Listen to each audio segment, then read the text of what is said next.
सबसे पहले तो मैं ये कहना चाहूँगा कि आप इस वीडियो को पूरा देखें। ये वीडियो है मेरे सभी स्टूडेंट्स के लिए जो अभी लगातार मेहनत कर रहे हैं।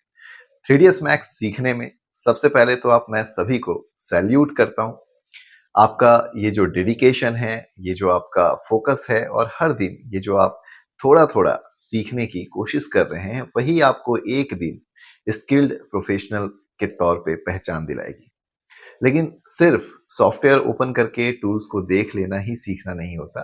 इस वीडियो में मैं आज आपको एक प्रॉपर स्ट्रक्चर वे बताऊंगा, एक तरीका बताऊंगा जिससे आप 3ds मैक्स को जल्दी से, आसानी से और इंडस्ट्री के लेवल तक सीख सकते हैं। तो सबसे पहले तो आप ध्यान दें यार, आपको बेस को बहुत अच्छे से समझना है।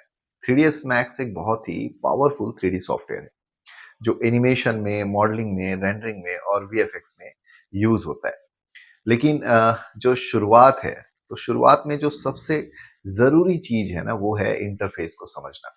आप अगर 2 घंटे सिर्फ़ सॉफ्टवेयर का लेआउट और जो टूल्स है, उसका प्लेसमेंट और शॉर्टकट को समझने में लगा दें, तो फिर जो आपका लर्निंग का स्पीड है, वो 50% जो संघर्ष आपका होता है, वो वहीं पे खत्म हो जाएगा।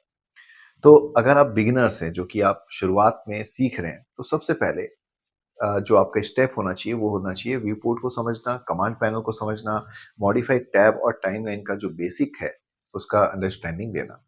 इसके बाद ही आप किसी भी वीडियो को कॉन्फिडेंटली फॉलो कर पाएँगे। तो देखिए, आपको प्रैक्टिस से पीछे नहीं हटना है, इस चीज़ को भी समझना है। सीखने का जो सबसे बड़ा फ़ॉर्मूला है ना, वो है सीखो, समझो और उसके बाद फिर करो। हर वीडियो को देखने के बाद उसी दिन उसको इम्प्लीमेंट करना बहुत ज़्यादा ज़रूरी है।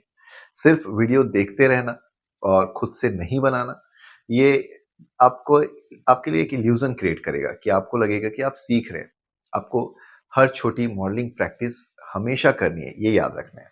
छोटा-सा टेबल बनाओ, एक सिंपल सा चेयर बनाओ या एक बेसिक रूम का सेटअप बनाओ।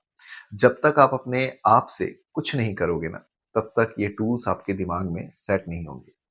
हर वीडियो के बाद खुद से आप पहले तो उसे कॉपी कर लें और फिर थोड़ा कुछ एक्स्ट्रा बनाने का कोशिश करें। ये आपको दूसरों से अलग बनाएगा। इसके अलावा मैं आपसे ये कहना चाहता हूँ कि आप प्रोजेक्ट बेस्ड लर्निंग शुरू कर दें। ये एक बहुत ही इफ़ेक्टिव तरीका है जो मैंने भी अपनाया था। प्रोजेक्ट बेस्ड लर्निंग का मतलब क्या होता है कि आप एक छोटा-सा सीन डिसाइड करो, जैसे कि एक रूम का इंटीरियर या फिर एक मोबाइल फ़ोन का 3D मॉडल। फिर उसमें जो भी चीज़ें आपको लगती है, जैसे कि बॉक्स हो गया, सिलेंडर हो गया, एक्सट्रूड करने का मेथड हो गया, बेवल हो गया, स्मूथ करना हो गया, इन सभी को अप्लाई करके देखो। जब आप एक कंप्लीट ऑब्जेक्ट बनाते हो ना, तब ये जो टूल्स है उसका आपको एक्चुअल यूज़ समझ में आता है और आप खुद देखोगे कि एक ही ऑब्जेक्ट बनाते-बनाते कितने नए-नए टूल्स को आप सीख चुके रहेंगे। तो इस काम को जब आप करेंगे ना, तो इसको आप इस तरीके से करें कि आपके पोर्टफोलियो का भी हिस्सा बन सके। और इन सब के लिए ज़रूरी है अपना रूटीन सेट करना। अगर आप रैंडमली कभी भी सॉफ्टवेयर ओपन कर लेते हो, कभी 15 मिनट बैठ जाते हो, कभी 2 घंटे, तो कभी अ, काम ही नहीं करते, तो इससे आपका प्रोग्रेस स्लो हो जाता है। इसलिए आप एक डेली रूटीन बनाओ। हर दिन सिर्फ 1 या 2 टूल पे अच्छे से फ़ोकस कर लो। पहले हफ्ते आप मॉडलिंग पे काम कर लो, दूसरे जो हफ्ते उस पे मॉडिफाइड टूल्स पे फ़ोकस कर लो, तीसरे हफ्ते में आप लाइटिंग और रेंडरिंग देख लो। ऐसे अगर आप वीकली गोल्स रखते जाएँगे ना, जैसे कि मैं जो वीडियोज़ लेकर के आ रहा हूँ, उनको आप एक बार नहीं, बार-बार देखिए और हर बार आप उसे अच्छे से समझने की कोशिश कीजिए, जब तक कि आपका वो एक अच्छा हैबिट ना बन जाए। 1 या 2 महीने में आप देखेंगे कि आपका जो लेवल है, बहुत ज़्यादा हाई हो जाएगा। इसके बाद मैं आपको ये कहना चाहता हूँ कि जो रिसोर्सेस होते हैं उनका आप अच्छे से यूज़ करो। आज के टाइम में आप देखेंगे कि लिंक्डइन है और ऐसे कई सारे सोशल साइट्स हैं। वहाँ पे आप जाके कंटेंट देखें, दूसरों के भी काम को देखें, अपना काम भी दूसरों तक ज़रूर पहुँचाएँ, शेयर करें। और इससे होता क्या है कि जब आप अ, दूसरों का काम देखते हैं, तो आपको इंस्पिरेशन मिलता है और आपके काम से भी दूसरों को इसी तरीके से इंस्पिरेशन मिलता है और आपको एक प्रॉपर फीडबैक मिलता है।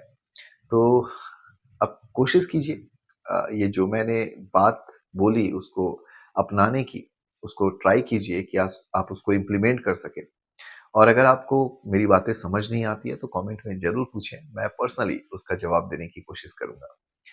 तो यार, अब मैं यही कहना चाहूँगा कि आप अपना जो भी काम है उसको अच्छे से दिखाएँ, क्योंकि काम को शो करना भी सीखने का एक हिस्सा है। और ये जो है, आप अगर आपको लगता है तो आप स्क्रीनशॉट ले लें अपने सीन का, जो भी आप काम कर रहे हैं, और उसको अपने, अगर आपका कोई ग्रुप है, स्टूडेंट का ग्रुप है, वहाँ पे डालें। इन सब से ना आपका मोटिवेशन बढ़ेगा, और आपको जब लगातार फीडबैक मिलते रहेगा ना, तो ये फीडबैक ही एक ऐसा चीज़ होता है जो आपको सही डायरेक्शन में ले जाता है। कभी-कभी हमको लगता है कि सब सही बना दिया, पर एक छोटा-सा मिस्टेक जो है वो दूसरा जो पर्सन है ना उसको आराम से दिखाई दे देता है, यानी वो पकड़ लेता है। तो इसको कहते हैं हम टीम लर्निंग। ये बहुत ही पावरफुल होती है। इसलिए सीखने के साथ-साथ सिखाना और दिखाना भी बहुत ज़रूरी है।